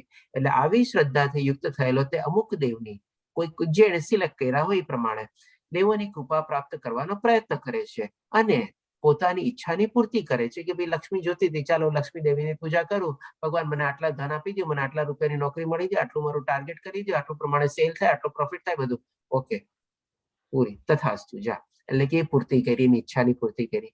પરંતુ વાસ્તવિકતા એ છે કે આ બધા લાભ મારા થકી જ પ્રાપ્ત થાય છે. કેવી રીતે ભગવાન શ્રી કૃષ્ણ એમ કીધું? કારણ કે ભાઈ જેમ પ્રાઇમ મિનિસ્ટરે બધાને પોર્ટફોલિયો આપેલા હોય, અલ્ટિમેટલી ફાઇનલ સાઇન કરવા માટે એમની પાસે જવાની છે ને. એવી જ રીતે પણ આપણે જ્યારે દેવી દેવતાની પૂજા કરીએ છીએ અને જે કંઈ આપણે માગીએ છીએ અલ્ટિમેટલી તો ભગવાન શ્રી કૃષ્ણના થકી જ આવે છે. ઈ જ તથાસ્તુ કરે છે, ઈ જ એમાં પોતાની ફાઇનલ હસ્તાક્ષર મૂકે છે અને કહે છે કે જા ઓકે તારે જે દેવાનું છે એ પ્રમાણે આપી દે. એની શ્રદ્ધા તો ફળશે, ઓકે પ્રમાણે પણ તારી પૂજા તો કરે છે, દેવી દેવતાની પૂજા તો કરે છે, પણ આ જે ફળ મળે છે એ આપણે કેટલું છે એ પણ ભગવાન શ્રી કૃષ્ણ હવે આપણને અહીંયા સમજાવશે. અલ્પ બુદ્ધિ વાળા મનુષ્ય, એટલે કે આ બધી શું છે, અને ભગવાન શ્રી કૃષ્ણ આના માટે કહે છે કે અલ્પ બુદ્ધિ, કારણ કે એને જે પૂરેપૂરું જ્ઞાન નથી, ભૌતિક દુનિયાના મોહ માયા આકર્ષણમાં ફસાયેલો છે અને પોતાની ઈચ્છા તૃપ્તિ માટે માં પ્રવૃત્ત થયેલો છે. એટલા માટે અલ્પ બુદ્ધિ વાળા મનુષ્ય દેવોની પૂજા કરે છે, બરાબર છે, અને તેમને મળનારા ફળ સીમિત તથા અસ્થાયી હોય છે. એટલે કે જે માની લો એને માગ્યું, આપી તો દીધું ભગવાને, પણ શું છે સીમિત છે. કારણ કે ભગવાન શ્રી કૃષ્ણ જે બધા દેવી દેવતાઓને પાવર અને શક્તિ આપેલા છે, પોર્ટફોલિયો આપેલા છે, એ પણ તો સીમિત જ છે, પૂરેપૂરા તો નથી. એટલા માટે જેની પાસે સીમિત હોય તો એ સીમિત જ આપી શકે ને. જેની પાસે અસીમ હોય, એટલે કે અનલિમિટેડ ઇન્ફાઇનાઇટ હોય, એ જ વધારે આપી શકે ને. એવી જ રીતે જે દેવી દેવતાઓ પાસેથી આપણને જે મળે છે એ પણ આપણને સીમિત છે અને પાછું અસ્થાયી. એટલે કે માની લો એક આપણી ઈચ્છા તૃપ્ત થઈ, તરત પાછી બીજી ઈચ્છા લાગી ગઈ, એટલે કે પછી હવે આપણે એને સાઈડમાં મૂકી દઈએ, એટલે કે એ પણ અસ્થાયી છે, એટલે ટેમ્પરરી છે. આપણે ટેમ્પરરી છે અને લિમિટેડ છે, આવી રીતે આપણને સમજાવે છે. હવે એની આગળ ગતિ બી સમજાવે છે ભગવાન શ્રી કૃષ્ણ કે દેવોને પૂજનારા લોકો દેવલોકમાં જાય છે, પરંતુ મારા ભક્તો પરમધામને પામે છે, પરમધામને પામે છે. એટલે આ રીતે ભગવાન શ્રી કૃષ્ણ કહે છે કે જે લોકો દેવલોકની પૂજા કરે છે, દેવલોકમાં જાય છે, ત્યાં એના પુણ્ય કર્મ ખતમ થાય છે, ફરીથી પાછા નીચે આવે છે. પણ જે લોકો મારી પૂજા કરે છે એ લોકો મારા ધામમાં પહોંચે છે અને પરમધામમાં પહોંચે છે, જે સનાતન ધામ છે ને ફરીથી ત્યાંથી પાછા આપણે જન્મ મૃત્યુ જરા વ્યાધિ ચક્કરમાં ફસાતા નથી. આ રીતે ભગવાન શ્રી કૃષ્ણ આપણને સમજાવે છે અહીંયા. હવે 24મા શ્લોકમાં ભગવાન શ્રી કૃષ્ણ કહે છે, મને પૂર્ણ રીતે નહીં જાણનારા બુદ્ધિ મનુષ્ય માને છે કે હું પૂર્ણ પુરુષોત્તમ પરમેશ્વર કૃષ્ણ પહેલા નિરાકાર હતો અને હવે મેં આ વ્યક્તિત્વને ધારણ કર્યું છે. તેમના અલ્પ જ્ઞાનને કારણે તેઓ મારા અવિનાશી અને સર્વોપરી પ્રકૃતિને જાણતા નથી. હવે આ ભગવાન શ્રી કૃષ્ણ છે ને હિન્ટ દોરાવે છે. ઘણા લોકો જે નિરાકાર અથવા નિર્ગુણ રૂપે જે ભગવાન શ્રી કૃષ્ણની પ્રાપ્તિ કરવાની કોશિશ કરે છે ને એના તરફ ભગવાન શ્રી કૃષ્ણ આંગળી ચીંધીને ઇનડાયરેક્ટલી કહે છે કે એ લોકો શું છે કે પહેલા એ લોકો એમ સમજે છે કે પહેલા હું નિરાકાર હતો અને હવે મેં વ્યક્તિત્વ ધારણ કરેલું છે.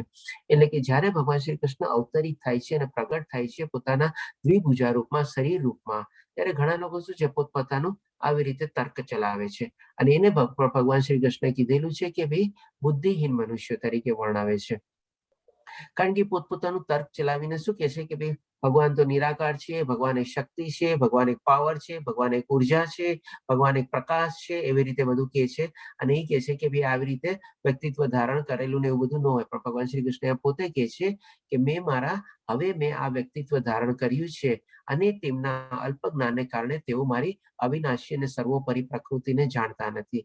અને ડેફિનેટલી લોકોનું જ્ઞાન લિમિટેડ છે, કારણ કે એ લોકો ખાલી હજી નિરાકાર રૂપમાં જ ભગવાનને પ્રાપ્ત કરવાની કોશિશ કરે છે, એનાથી હજી આગળ નથી વધ્યા. એટલા માટે ભગવાન શ્રી કૃષ્ણને કહે છે અલ્પ જ્ઞાન, અને એ લોકો મારી આવી સર્વોપરી અથવા અવિનાશી પ્રકૃતિને જાણતા નથી, કારણ કે હું પોતે જ એવી રીતે પ્રગટ થઈ શકું છું. કારણ કે ચોથા અધ્યાયમાં ભગવાન શ્રી કૃષ્ણે કીધેલું જ છે કે જે મારી આવી પ્રાગટ્ય થવાની પ્રકૃતિને અને મારા કર્મ કરવાની, દિવ્ય કર્મ કરવાની પ્રકૃતિને જાણી લે છે એ મને પ્રાપ્ત કરી શકે છે. એટલે કે આ ચીજ હજી એ લોકો જાણતા નથી, એવી રીતે ભગવાન શ્રી કૃષ્ણ અહીંયા વર્ણવે છે. હવે પછી આગળ શ્રી કૃષ્ણ કહે છે કે ભાઈ હું કેવી રીતે એ લોકોની સામે આપણે આવી રીતે રહું છું, એ લોકોની સામે હું પ્રગટ નથી થતો. તો મૂર્ખ તથા અલ્પ બુદ્ધિ વાળા માણસો સમજ કદી પોતાને પ્રગટ કરતો નથી, અને તેમની માટે હું મારી અંતરંગ શક્તિ, એટલે કે અહીંયા ત્રીજી શક્તિ ભગવાનની આવી ગઈ, અંતરંગ શક્તિ એટલે કે ઇન્ટરનલ પોટેન્સી, આપણે અંતરંગ શક્તિ દ્વારા હું આવૃત રહું છું, અને તેથી તેઓ જાણતા નથી કે હું અજન્મા અને અવિનાશી છું. હવે આના સંદર્ભમાં એક આપણે એક્ઝામ્પલ લઈએ. જેમ કે માની લો આપણે કોઈ બહુ મોટો હોદ્દો ધરાવતા હોય, આપણે એક્ઝામ્પલ લઈએ ખાલી આપણે ઇન્ડિયાના પ્રાઇમ મિનિસ્ટરનું. હવે એ પ્રાઇમ મિનિસ્ટર એક કોમન પબ્લિક માટે શું હંમેશા એક્સેસિબલ હોય અથવા એને પહોંચીને આપણે મળી શકીએ કે કરી શકીએ? એ નો ડાઉટ સિક્યુરિટી ને તો બધું હોય જ છે, પણ એના ઉપર સુધી પહોંચવા માટે આપણે કેટલા બધા સ્ટેપ વાઇઝ જવું પડે. પેલા એના આ મિનિસ્ટરને મળો, એના પીએ ને મળો, આને મળો, તેને મળો, ત્યારે જેને કદાચ આપણને એની એપોઇન્ટમેન્ટ એવી રીતે મળે. તો એવી જ રીતે ભગવાન શ્રી કૃષ્ણ પણ એની પોતાની શક્તિ દ્વારા, અંતરંગ શક્તિ દ્વારા, જે આ લોકો બધા માણસો છે એની પાસે પોતાને આવૃત રાખે છે, કવર્ડ રાખે છે. હવે શું કામ એ કવર્ડ રાખે છે? કારણ કે એ લોકોને અલ્પ જ્ઞાન છે, અથવા અલ્પ બુદ્ધિ છે, મૂર્ખ છે, અને બુદ્ધિવાળા એટલા છે નહીં. હવે આમાં પણ એક બીજો આપણે દાખલો લઈએ. માની લો કોઈ આપણને કોઈ ઇન્વાઇટ કરે છે. હવે કોઈ કારણસર એને આપણને ઇન્વાઇટ કરવું પડે મજબૂરીથી, એટલે માની લો કરી દીધું. પણ આપણે જાણીએ છીએ કે ઈ માણસ મને આપણને ચાહતો નથી, બરાબર, ઘણી વાર મારા માટે અપશબ્દો બોલેલા છે, અને આ કોઈ કારણસર અત્યારે એને મને બળજબરીથી કે કોઈક એવી રીતે મને ઇન્વાઇટ કરવો પડે એ રીતે કરેલો છે. તો આપણે એને ત્યાં જઈએ? ડેફિનેટલી આપણે જવાનું આપણે ટાળીએ કે ભાઈ ચાલો એનું પણ સચવાઈ લઈએ માન, એને એની ડ્યુટી હતી આમંત્રણ આપવું તો એને આપણને મોકલાવી દીધું, પણ એ આપણું કઈ માનપાન ત્યાં રહેવાનું છે નહીં. ત્યાં જઈને કદાચ એ હોઈ શકે આપણને સામે જોઈને અપમાનિત બી કરે આપણને. તો પછી આપણે શું કામે જવું ત્યાં? આપણે પણ ન જઈએ ને. એટલે આપણે પણ પોતાની જાતને આપણે કવર અપ રાખીએ. એવી જ રીતે ભગવાન શ્રી કૃષ્ણ આવા જે અલ્પ બુદ્ધિ વાળા જે છે, મૂર્ખ લોકો છે, જે લોકો ભગવાન શ્રી કૃષ્ણને આવી રીતે એના અવતરિત થવાની પ્રક્રિયાને જાણતા નથી, અને કંઈક ને કંઈક પોતાની મનગઢત કહાની બનાવે છે, અને એની રીતે આપણે અપશબ્દો બી બોલતા હોય તો એની સામે આપણે શું કામે જવું? એ રીતે ભગવાન શ્રી કૃષ્ણ અહીંયા આપણને સમજાવે છે. પછી 26મા શ્લોકમાં કહે છે કે હે અર્જુન, પૂર્ણ પુરુષોત્તમ તરીકે હું જે કંઈ ભૂતકાળમાં થયેલું કે વર્તમાનમાં થઈ રહ્યું છે અને જે હવે થવાનું છે તે બધું જ જાણું છું. હું સર્વ જીવોને જાણું છું, પરંતુ મને કોઈ જાણતું નથી. હવે આ ચીજ પણ ભગવાન શ્રી કૃષ્ણ આપણને બે જગ્યા પહેલા કીધેલી છે. બીજા અધ્યાયના 12મા શ્લોકમાં અને ચોથા અધ્યાયના 5મા શ્લોકમાં. અને આ અધ્યાયમાં તો એકદમ ક્લિયર કટ આપણને કહી દે છે કે હું ત્રિકાળ જ્ઞાની છું. હું ભૂતકાળનું, વર્તમાનનું અને ભવિષ્ય બધું જાણું છું, પણ બાકી બધા લોકો કોઈ મને આવી રીતે જાણી શકતા નથી.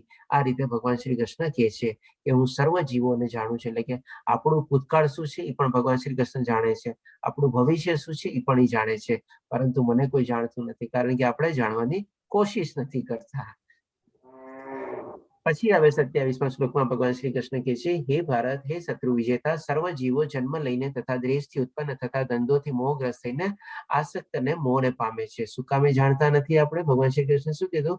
હું બધા જીવોને જાણું છું, પણ બધા મને નથી જાણતા. શું કામે નથી જાણતા? એનું રીઝન બતાવે છે અહીંયા 27 શ્લોકમાં. કે છે કે ભાઈ આપણે અહીંયા બધા આપણે મોહગ્રસ્ત થઈને બધા આપણે આસક્ત થઈને આ મેળવી લો, ઓલું મેળવી લો, એવા બધામાં આપણે ફસેલા છીએ. જેમ કીધું ને, આપણે આ જ્ઞાન મેળવવાની આપણે કોશિશ જ નથી કરતા. આપણે હંમેશા ટાળતા રહીએ છીએ, એવોઇડ કરતા રહીએ છીએ, હજી તો ઘણી વાર છે, એવી ટાઈપનો આપણો એટીટ્યુડ હોય છે, અને એના માટે કદાચ જન્માંતર બી વયા જાય છે, આપણને આ જ્ઞાન મળતું નથી. એ રીતે ભગવાન શ્રી કૃષ્ણ કહે છે સર્વ જીવો જન્મ લઈને, આપણને જન્મ લેવાની બી પ્રક્રિયા આપણને સમજાવી લીધી, તથા દ્વેષથી ઉત્પન્ન થતા ધંધોથી, એટલે કે કંઈક ને કંઈક આપણા મનમાં એ પ્રમાણે ઉત્પન્ન થાય છે, મોહગ્રસ્ત થઈને આસક્તને પામે છે. અને જે પ્રમાણે આપણે ભાગવતમાં લખેલું છે, દ્વેષ એટલે કે ઈર્ષા અને હિપોક્રેસી એટલે કે દેખાડો ટાઈપનો, એ બે સૌથી મોટા દોષ છે આ કળિયુગમાં. એના કારણે આપણે એ બધી ચીજોમાં પ્રવૃત્ત રહીએ છીએ અને ભગવાનને બારામાં જાણવાની આપણે કોશિશ બી નથી કરતા.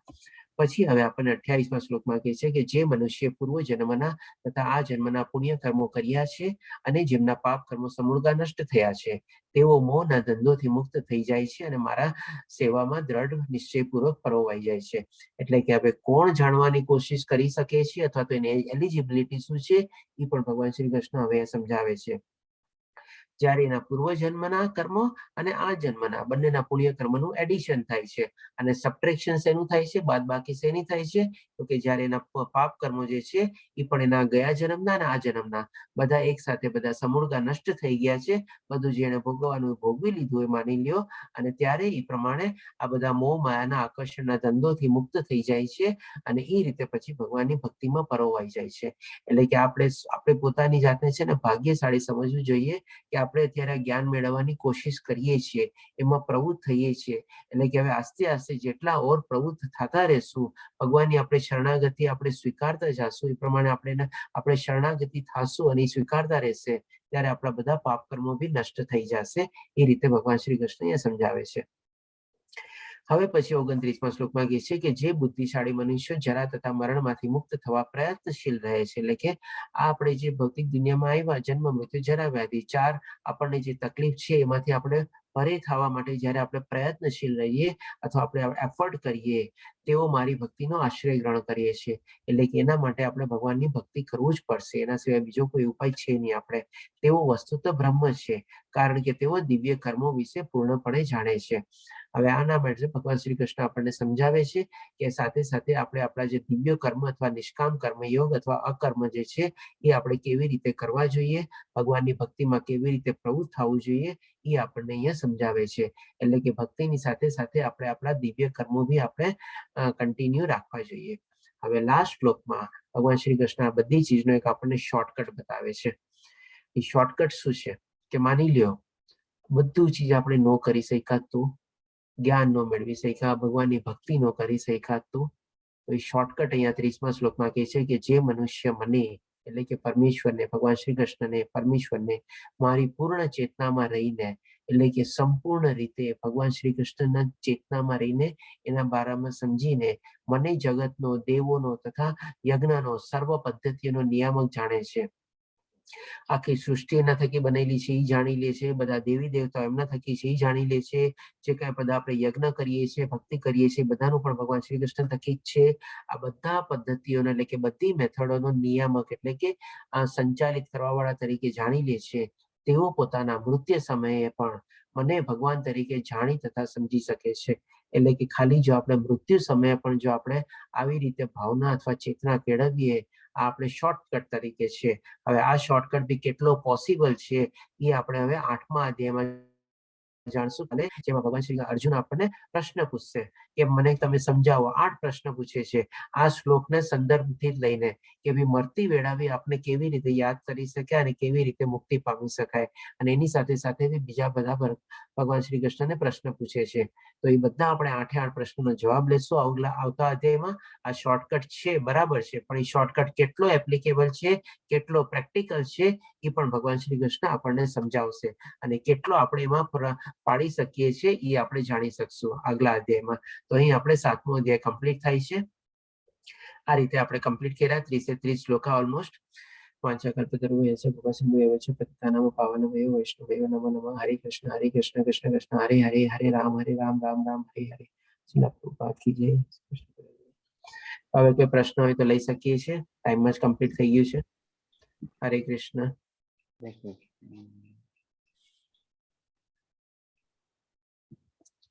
કોઈ પ્રશ્ન?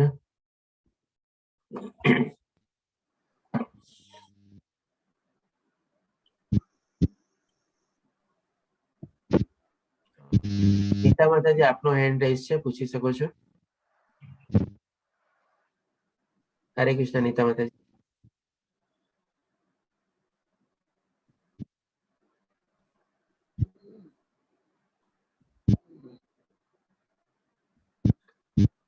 મહેશ પ્રભુજી આપ બી પૂછી શકો છો, આપનો હેન્ડ રાઈઝ છે. આ અધ્યાયને લગતો પ્રશ્ન નથી પ્રભુજી, પણ એ પ્રશ્ન છે કે આપણે માણસને પૈસા આપીને કામ કરવા માટે રોકીએ, સાફ સફાઈ માટે કે એમ, અને એનાથી જે જીવ જંતુનું મૃત્યુ થાય તો એ તો એનો સ્વધર્મ નિભાવે છે કે એને કામ સોંપેલું છે એ કરે છે.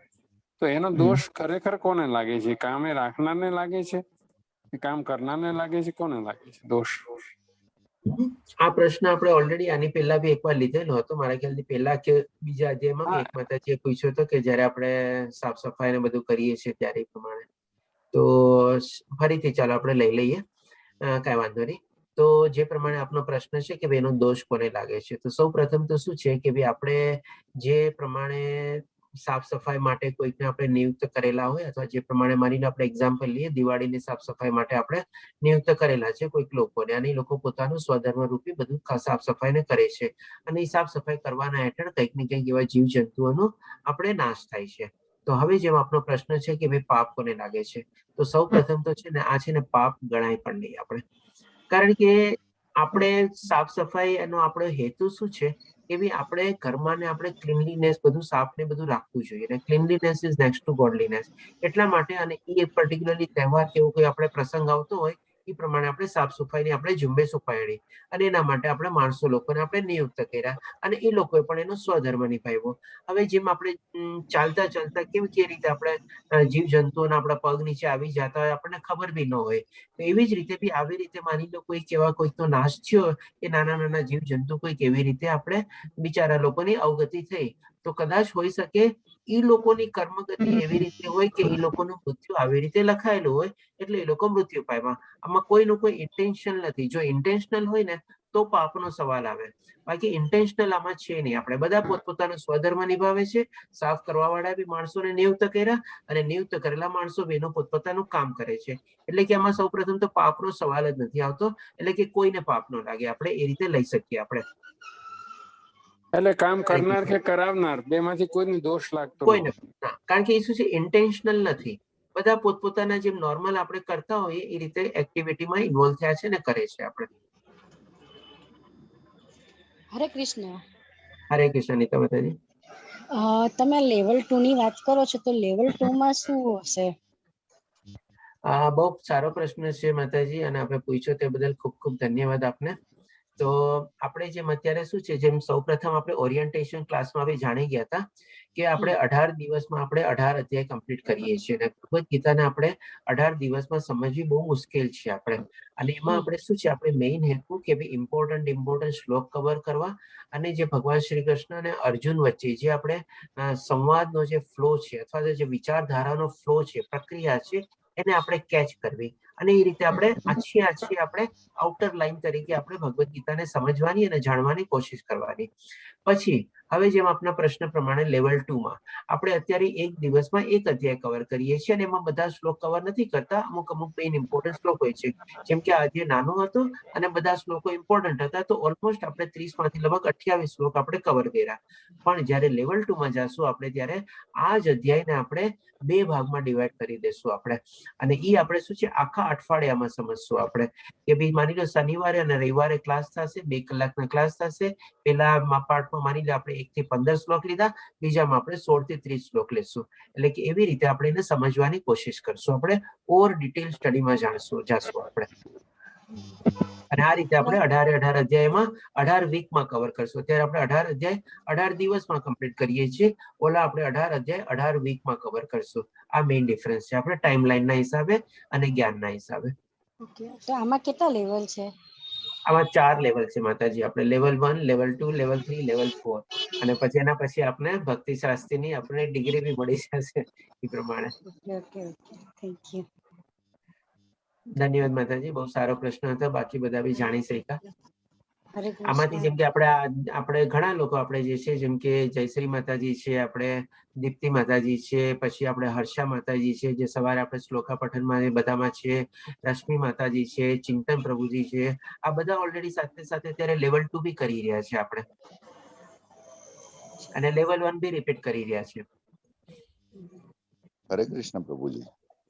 હરે કૃષ્ણ પ્રભુજી. લેવલ 2 માં જવા માટે પ્રોસેસ શું હોય?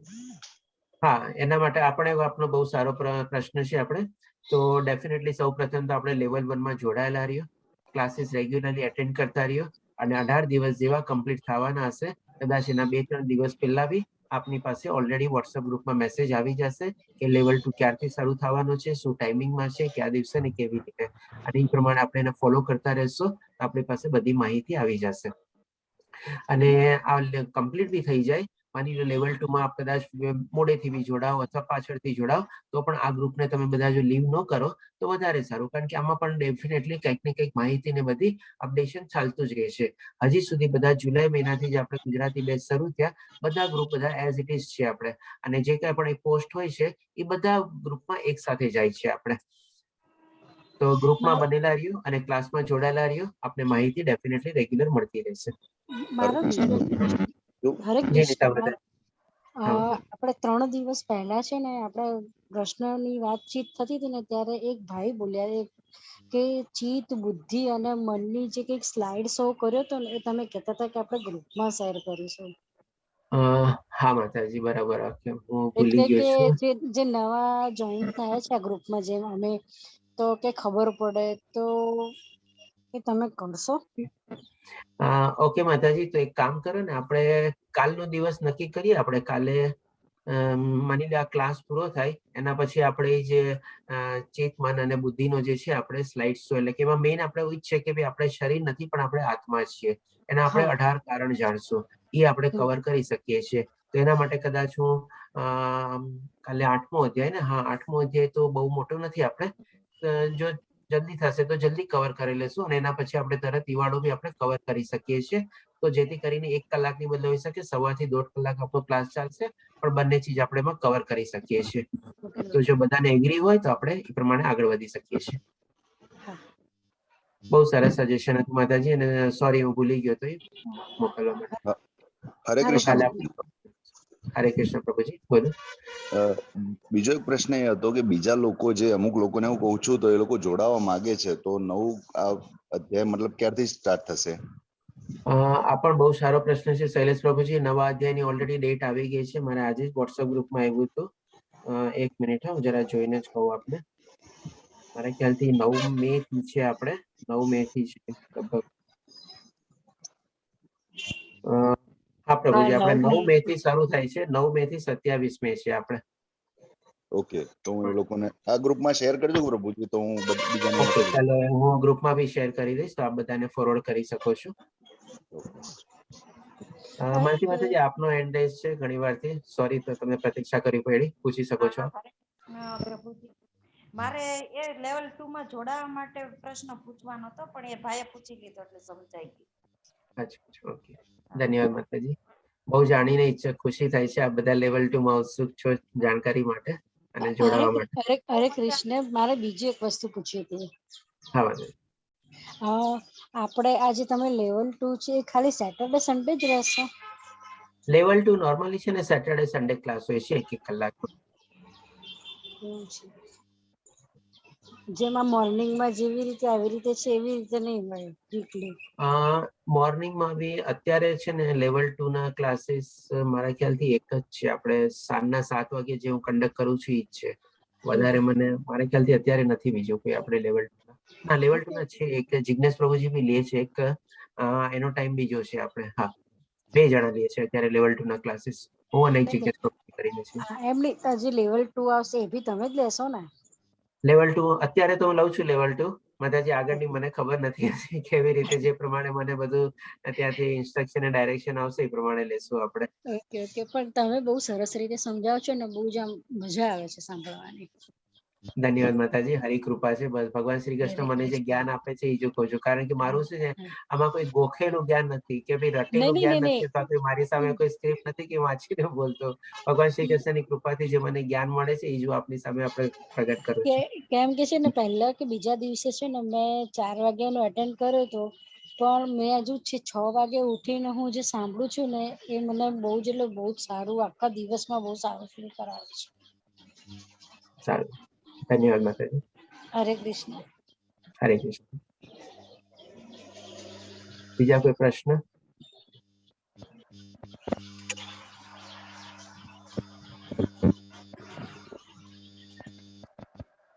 હરે કૃષ્ણ ચિન્મય માતાજી, હરે કૃષ્ણ રેવતી માતાજી. હરે કૃષ્ણ. હરે કૃષ્ણ. હરે કૃષ્ણ. ચાલો, બીજા કોઈ પ્રશ્ન ન હોય તો આજે આપણે વિરામ લઈએ. કાલે આપણે 8મો અધ્યાય જાણશું, જેનું નામ છે આપણે અક્ષર બ્રહ્મ યોગ. એમાં આપણે અર્જુનના પ્રશ્નો છે એ જ આપણે જાણશું, અને જે ભગવાન શ્રી કૃષ્ણ આપણને શોર્ટકટ બતાવે છે એ જોઈએ આપણે કેટલો પ્રેક્ટિકલ છે એ પ્રમાણે. હરે કૃષ્ણ સર્વે ભક્તોને. હરે હરે કૃષ્ણ. કૃષ્ણ. હરે કૃષ્ણ. હરે કૃષ્ણ.